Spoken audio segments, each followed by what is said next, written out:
5 minutes to give another member a chance to get here.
This is the Town of Batesburg-Leesville Regular Planning Commission meeting for October the 20th, 25. And we have our roll call. Laura Gillespie, She's here. Sean Bryant, Here. Jennifer Edwards, LaJorna Williams, Rachel Taylor, Here. Riley Adams, Here. Johnny May Lemon. Here. Old business. You know, we're missing one thing on here. The approval. Approval of the minutes. Yeah, it's on that one. You got an early copy, will you? Yeah, I did. Okay, so approval of the minutes for August 18th. We'll do that one first. Motion. Motion to approve. Make a motion to approve. Second. Approval of the minutes for September 15th, 2025. All those in favor? Aye. Aye. All right, now do this. Okay. Old business. This is, No, we have No, we got September 15th. we just did it, didn't we? You did 18th. September 15th, 2025. Motion to approve. Second. All those in favor? Aye. Aye. Old business. Finally. Conservation subdivision to include cluster housing preliminary plat for Woodlawn subdivision submitted by Sanford Enterprises, Vista, Carolina, LLC. And this is located on Woodlawn Street, Pinewood Drive, Brookwood Drive, Amos Street, and Lakeside Drive. It's TMS number 007-000-01-011. and 00700-01-038. The proposed subdivision consists of 20.95 acres with 115 lots. Make a motion, discussion. Second. Motion to consider first, but okay. We'll just jump right to it. Discuss. Okay. So we'll go ahead with District 2 wants to go ahead and, Discuss it, yeah. Do we have somebody here with Woodlawn? and if you'll just introduce yourself, please. Good evening, Commission. I'm Nathan Kemper. I am the representative of Sanford Enterprises and Vista Resources. I serve as the project manager for both entities. Good evening. My first question, have you reviewed the road repair agreement that was submitted by the town of Batesburg? We have, and we submitted some modifications to your city manager as well as the attorney. Do we have The the, modifications? So the copy that you have is the latest copy, and that was what was agreed to by council last week at the council meeting. And so you've got one copy that I put on your desk just a few minutes ago had a few highlighted sections that were some of the main points. But that is the agreement. There have been some back and forth, and then the copy you have is the final version that was agreed to by both parties. Should I go ahead and read out those highlighted areas for our witness? well, we've all got it. Everybody's got it? Okay. Has it been signed by either party? No, ma'am, it has not. We So- are willing to sign it as soon as there has been a consensus. We didn't feel like it was appropriate to go ahead and sign it until there is that consensus. There's been a lot of questions, a lot of back and forth, a lot of dialogue. And until we have what we consider an agreed-to agreement, we just didn't feel like it was prudent to go ahead and sign it for there just to be further changes. And from the town perspective, council voted on this, and then it comes back to you, because Planning Commission was the one that set the stipulation during the review process. And so I may word this incorrectly, but the stipulation was for the roads to be brought up to standard and transferred to the county. I believe those were the two main points, and correct me if I'm wrong on that. Well, I think it was contingent upon them bringing up to the county standards, not necessarily, so that they would adopt them. And so this is a little bit different. The agreement does bring them up to the standard. In the duties of Vista, item 1, it does talk about the design and engineering, and in item 2, it does refer to the professional engineer registered with the state of South Carolina. So they would be brought up to state standards. The item that is a little bit different, and I'll defer to Nathan with regards to that, because we had specifically talked about it being transferred to the county. This document is transferring ownership to Vista Carolinas with the intent that the HOA would be maintaining them through a private ownership. The blue section, it does talk about the easements, to make sure that the easements would allow us for utility purposes. We have water and sewer in the area to continue the access there, and then also public access, as there is a Babcock Center, an apartment complex, and then a single-family residence that is outside of the project, that those entities will still have access even with the private ownership. So that was the things that the town and Vista Carolinas had worked on. That was a little bit different than what was set in the stipulation. But the main thing is Vista Carolina ownership as opposed to transferring it to the county, and I'll defer to Nathan on that. Yeah, so the intent is to either give it to the county, which is preferable, or to the HOA. The more we have investigated this with the county, there's really not a good mechanism for city roads to go to the county. That's not to say it's impossible, but it's an uphill battle. Quite honestly, that is the preferable situation.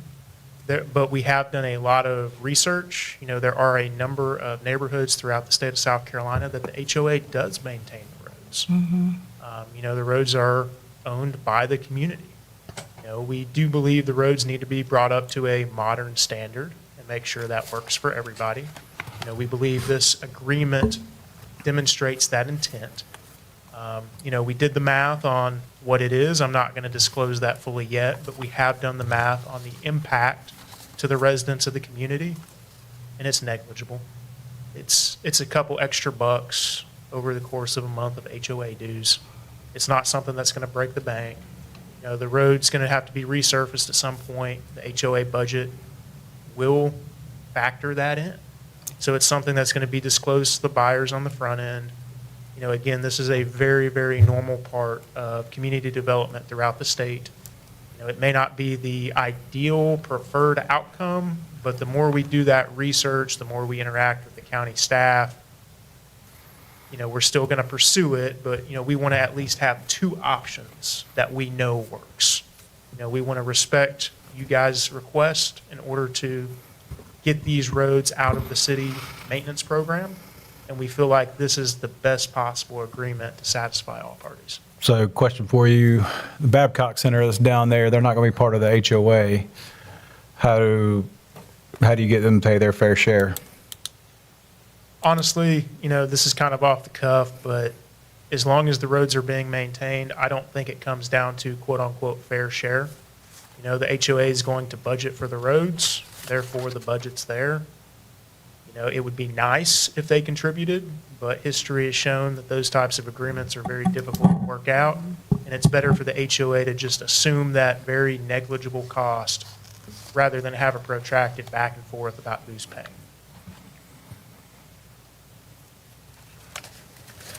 Anybody else? Well, again, back to my only concern was the quality of the roads, that they will be brought to the level that should down the road. And I know it does say that you choose the third party if you were to turn them over, but they will be the quality, the same that Lexington County would require should that ever happen.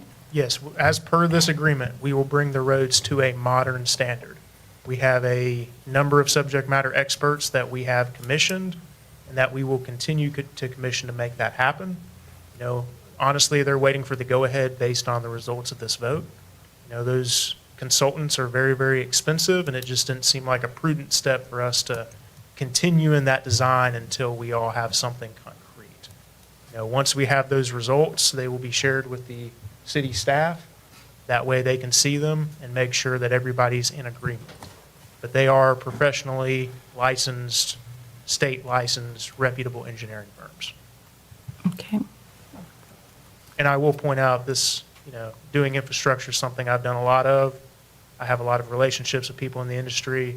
These are people who care, and they want to make sure it's done right because their names are being put down that it has to be right. So the only thing I have an issue with, and I'm not saying that I won't approve it, but the agreement, and I understand why it would be for Woodlawns, for Vista's, for their interests, but it doesn't technically require you to affirmatively make those repairs within a certain period of time or anything like that. It just says you will undertake the cost of repairing. It doesn't actually say you will repair within, whatever period of time or before the construction commences. So in reality, that work needs to be done after the bulk of the construction has been completed. Putting a time frame on there is honestly detrimental to all parties. Because if we say, hey, we're going to do this work within 12 months, construction in the community is only at 25% complete, we could comply with the letter of the agreement and say, well, it's done. We're hands off. Well, what That's if not fair to you guys, and that's not And they fair would to still us. have construction vehicles coming in on those roads until, Could you not have it say that after construction is completed on the last house, that you have 6 months, 8 months, 12 months, whatever? There's nothing in the agreement that prevents the construction from being completed and then assigning ownership of the roads to the HOA without actually repairing the roads, based upon my reading of this. I think in our minds, I acknowledge that concern. That was something we discussed when we were formulating it, but we feel like the fairest outcome is to go ahead and agree to it. And you guys are going to hold us to that agreement, and we're going to honor that agreement. We could put some kind of timeline in there, but again, What if construction does take longer than anticipated? It could go faster, it could go longer. Then it gets into a position where the roads are falling apart from that active construction traffic. And then everybody's like, well, now we need the roads remediated faster. So this, again, I'm not trying to be flippant, I'm not trying to be dismissive, but it's almost a chicken and egg problem at that point. What comes first? So having an agreement in place that satisfies that we will do that work, we think is the fairest outcome to everybody involved. So the work's done when it should be done and in the way that it should be. Because we don't want to delay something, but we also don't want to do it too early. No, I understand that, but it doesn't actually bind you to do the work. It just says that if you do the work, you will pay for it. But that you have the right to assign it, which means you could not do the work and still assign it to the HOA and the roads were not repaired, but everything's been built and you guys are How off we the hook. read that is we have to do the work. And if we assign it to the HOA, the HOA is not going to accept it if it hasn't been signed off. The HOAs have to, protect themselves and their interests. But basically, what you're saying is that the roads will be repaired after the completion of the housing area. Correct. Is that what you're saying? Yes, ma'am. And Riley, if I may ask, just for a point of clarity, does 2 not address the road repairs? You're talking about AA2? A2. I mean, it gets into road repairs and construction, but I think it's a little vague, to be honest. I agree with you on that. okay. And then on also Pinewood Drive, what is going to be paved on Pinewood Drive? Is that going to be all the way from number 1 all the way back and around, or what all is going to be? Because it just collectively throws in there just Pinewood Drive. So is that- And Nathan may not be familiar, part of that is a state-owned road, and then it becomes a Yeah, municipal road. we would go up to the state-owned portion. Right. Unfortunately, when it comes into state responsibilities, legalities start getting crossed. So we could go up to the state-owned portion, but we can't go any further. Should that wording be put in there, up to the state? It's pretty defined. You can, there's a sign there that says DOT versus the private, so I don't And I think feel that like needs this to be in there. agreement does factor that, because this is an agreement between the city of Batesburg-Leesville, Vista. So obviously, the state portion is excluded as a matter of legality. Right. Town council has signed off on it, too. Well, I think the second whereas, Woodlawn contains 6 roadways that are currently owned and maintained by the town. These roadways are named in, so I think perhaps that section, and Riley, you're the attorney, so you're more in tune with that, but obviously, we can't transfer the state-owned, and we're just talking about the municipal portion of Pinewood. Correct. I mean, I'm good with that. Again, it goes back to, like Riley said, there's a lot of, I don't want to say gaps, but there's a couple of gaps where it's not necessarily, if it's not in writing, and when I was a cop, I if understand that. it's not in writing, it didn't happen. I understand that completely, but again, we're operating in an area where timing matters. And if we wait too long, there's impacts. If we don't wait long enough, there's impacts. So again, we don't want to be in a position where we go ahead and do the work because we're under a defined timeline. Then all of a sudden, everybody's like, this is not what we thought we were getting. You guys need to redo it. Like, well, we satisfied the letter of the agreement. And we don't want to have that kind of confrontational adversarial relationship with you folks. Everybody's been great to work with. It's, we're trying to solve the problems here, and we just feel like the more we clearly specify things, the more everybody's going to regret potentially how it's worded. What if we approved it subject to adding in a provision that you can't transfer ownership until the construction's been completed? That doesn't define a time period or anything that it has to be completed by. But you can't assign it to the HOA or a third party until the repairs are done. I would be willing to say for the HOA, but I don't think it's fair to say any other third parties, because if we sell our ownership stake in this to another developer, for example, if somebody else comes in and says, hey, we want to assume this project, we have to have the ability to navigate that circumstance. Well, they could always just assume the obligation under this agreement if they did purchase your interest in the development. Let's see.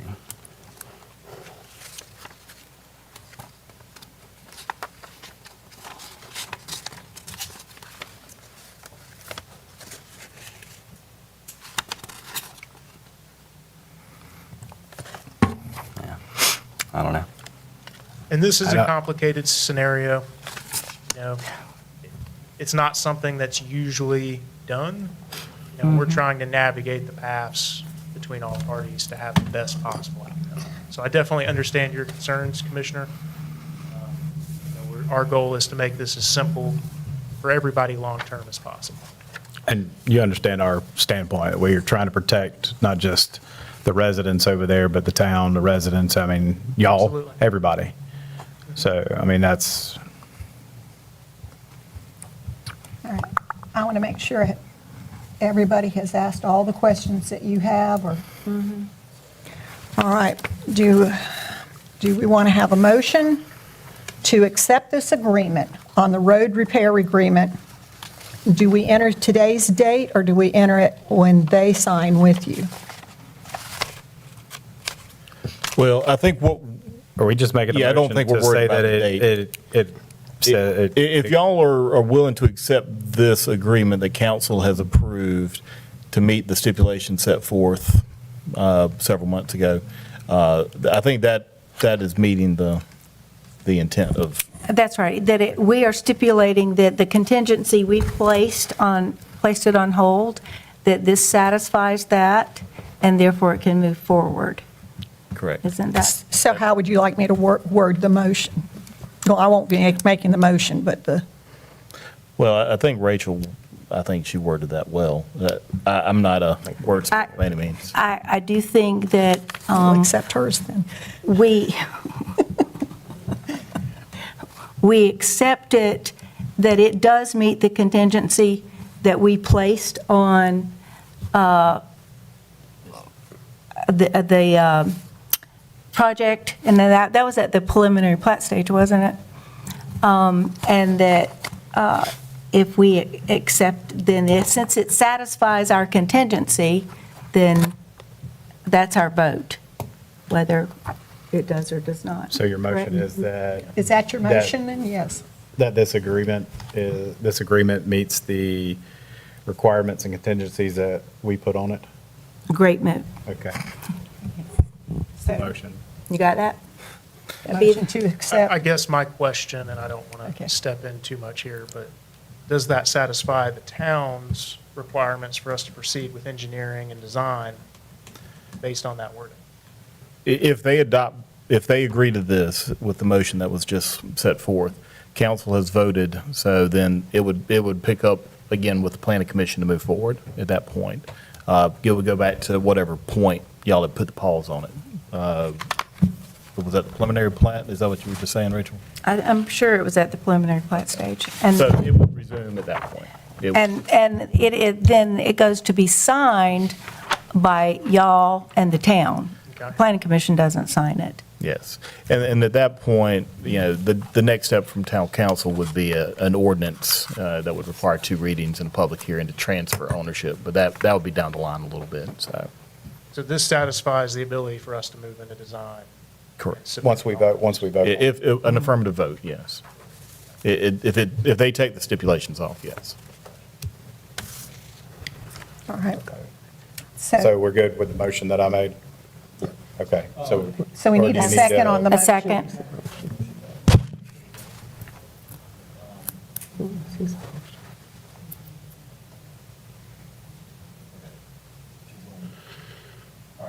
You just restated. Motion to vote to approve the agreement made between the town and Vista Resources, Resources LLC. LLC For road repair. for road repair. Do I have a second? Second. Thank you, Rachel. Okay, so it's been moved and second, motion carries. We just, no, we haven't voted. We'll go with the vote first. District 2 votes no. Rachel? I vote yes.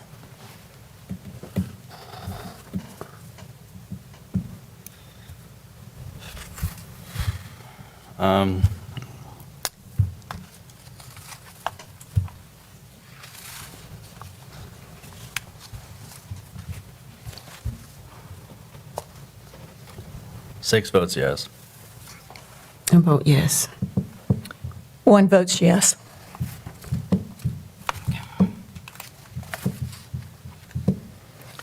So it has been moved and second and the motion carries the vote. So the vote does carry. Okay. Thank you All for right. your time this evening. Thank you. Thank you for your time. Y'all spent a lot of months on this. Okay, we're going to the new business. So we'll start with A. This is a request by Claudia Donnelly, Old House Properties, LLC, to rezone property located at 413 Hartley Street. It is TMS number 0070205.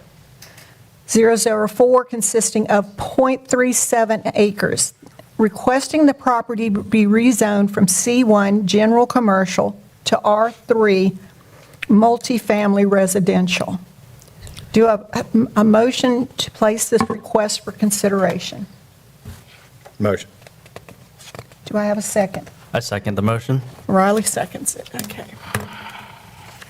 So everybody can see the map up here, and I know y'all reviewed that map over and over again this weekend. Any discussion? We don't have Motion. anybody here from, nope. Nobody Nobody's represented? here.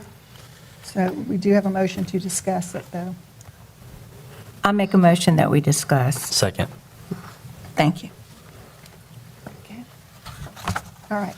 Rachel, would you like to kick us off? Well, of course. My concern was the fact that it is for multifamily dwellings as well, and the acreage is .37 acres.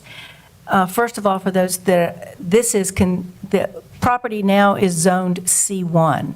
All of that property along there is C1.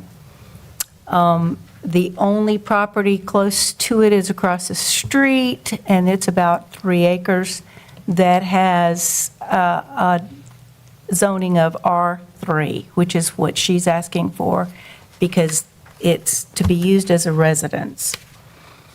My discussion is, it's allowed for single-family, two-family, but not group housing until there's a change in the square footage. But if we zone it R3 and they sell it later, is it coming back before us?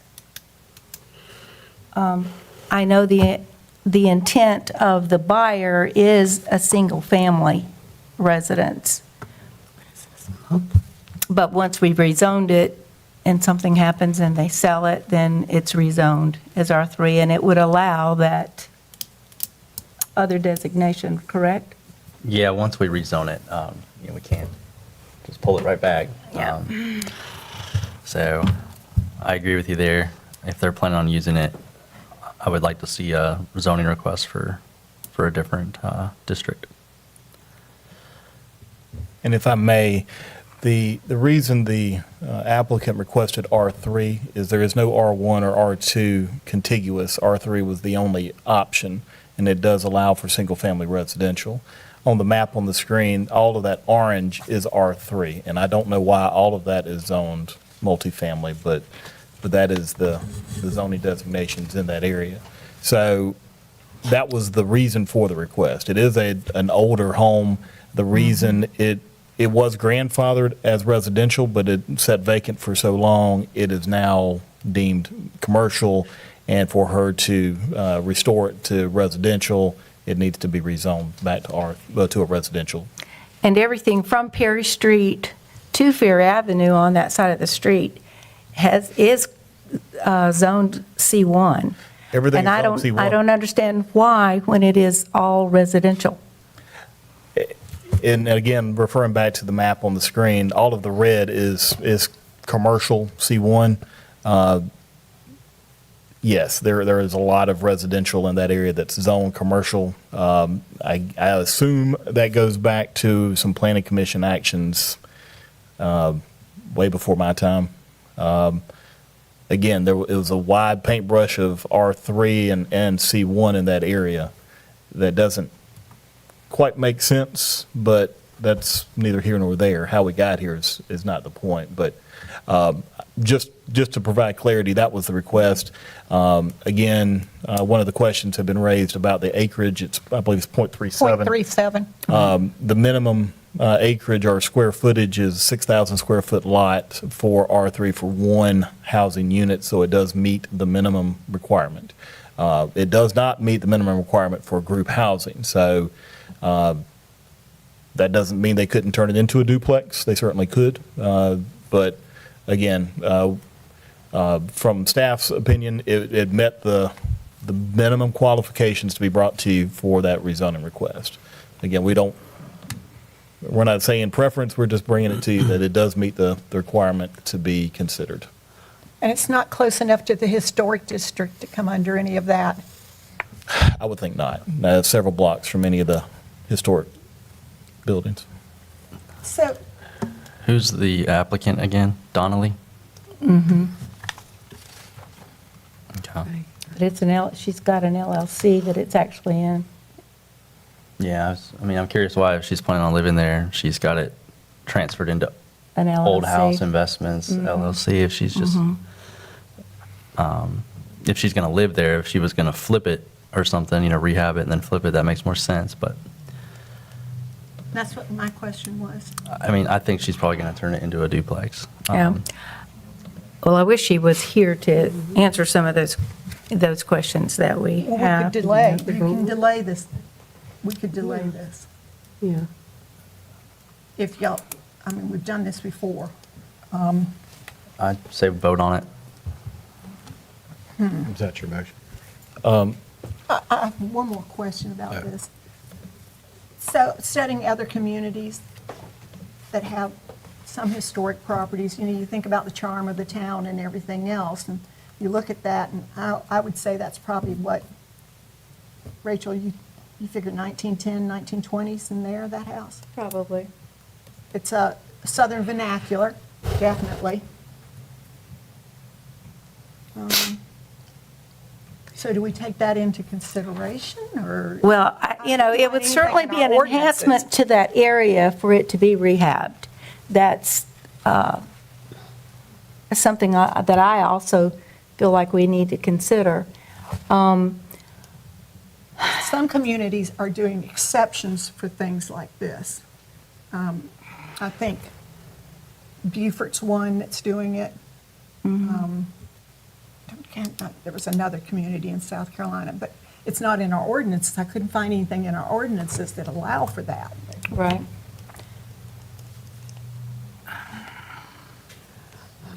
If I may, I assume you could table this matter and we reach out to the property owner and say you Have really them need to come. attend the next. I don't think the word is meeting. tabling. I think Yeah, I'm not as,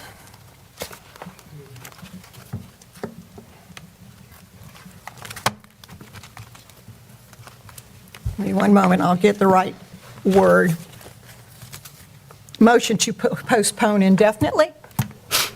We would just have to pull it back then. Yeah, so the LLC is registered in her name. Right. So I just think you're not planning on living somewhere that you transfer it out of your name into an LLC and then apply for a rezoning request.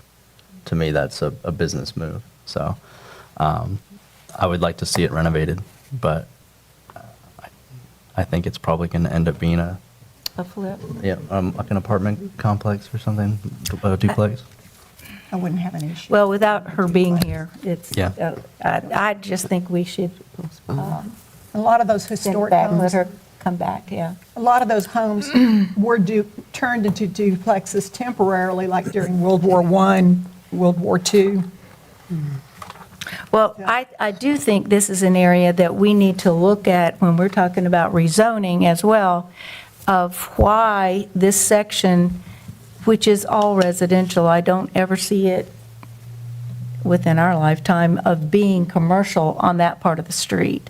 And maybe that's something that we can revisit about rezoning what's already there now from C1 to R1. So has that motion been made No, to table it? no, is that, do y'all want to do that? It wouldn't be tabling, right? No, it's not going to be tabled. It's going to be. Because that would kill the motion if we table it. It would be a motion to postpone indefinitely. Or we could set an exact date of next, whatever the next date is. The To the next, next yeah. meeting. And What's the date of it? Jay, do you think that somebody could reach out, or Becky, and so that she has a representative here? I think we have questions. We have somebody Excellent. here. Okay, so I need someone to make a motion to postpone till the next meeting. Well, I think I make a motion that we postpone to the next meeting and preferably have someone here as a representative. That date is November the 17th. Okay. I second the motion. Okay, do we need to vote on that? We Not do. on a postponement? I would think we should. Go ahead and vote just to tie it in. Okay.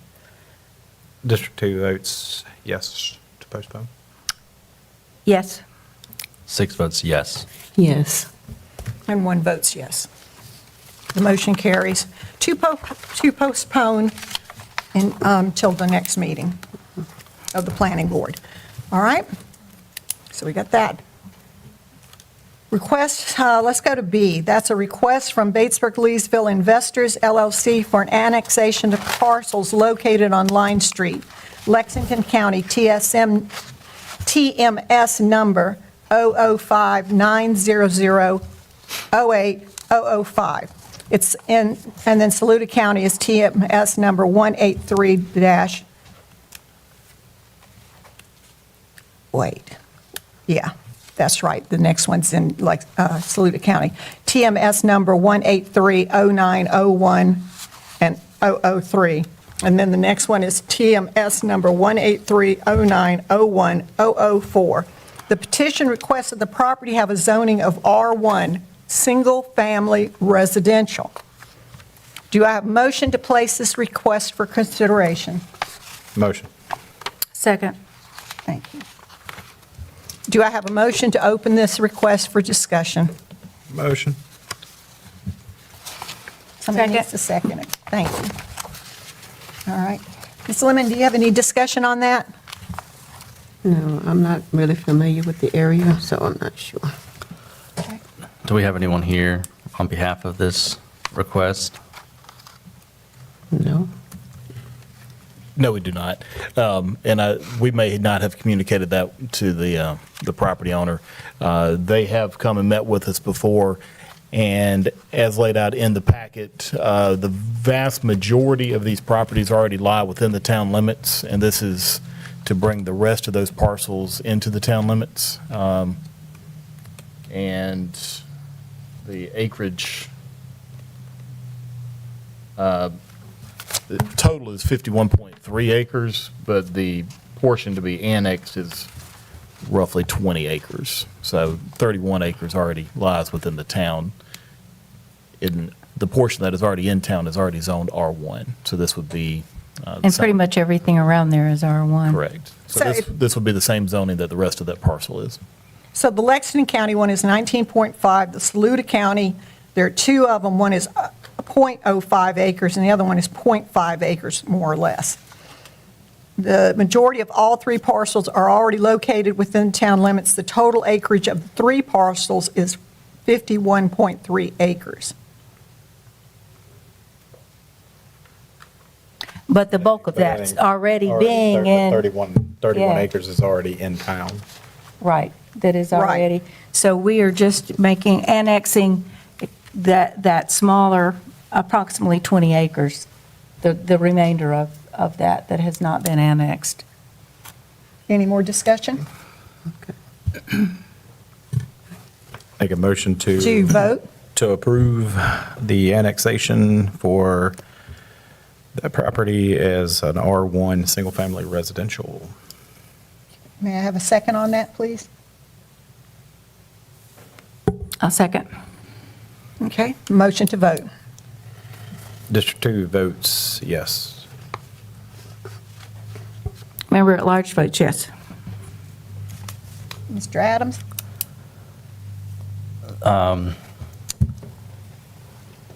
6 votes yes. 8 votes yes. And 1 votes yes. So the motion carries, and it's accepted. Any more? Not on my list. All right. I make a motion To to adjourn. adjourn. Second. All those in Thank you. favor? Aye. Aye. Thank y'all for your, Thank you, everyone. thank you, and thank y'all.